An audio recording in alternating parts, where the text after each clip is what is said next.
উলিপুরবাসী অত্যন্ত দুঃখের সাথে আমরা খেয়াল করছি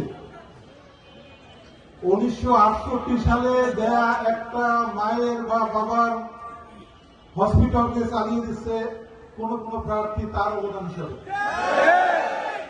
অন্য পার্টি থেকে ইলেক্টেড করা ভাইয়ের একটা হসপিটাল যেটা অন্য একটা দেশের সাথে চ্যারিটি করে করা হয়েছে, দেখানো হচ্ছে যে এটা আমার ফ্যামিলির অনুযায়ী হিসাবে।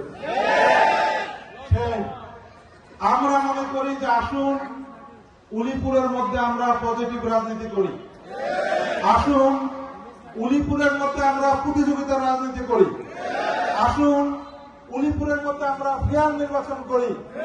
আমরা মনে করি উলিপুরের পথে ঘাটে প্রান্তরে দাঁড়িপাল্লা যেভাবে জিতে উঠেছে, আগামী 12 তারিখ দাঁড়িপাল্লা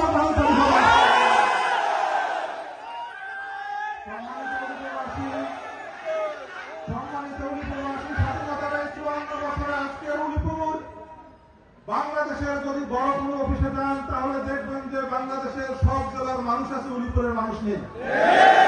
আপনি সেনা সদর দপ্তরে যাবেন, দেখবেন আপনার উলিপুরের মানুষ নেই। আপনি ঢাকা বিশ্ববিদ্যালয়ে যাবেন, দেখবেন অসংখ্য শিক্ষক আছে, আপনার উলিপুরের মানুষ নেই অথবা একেবারেই কম।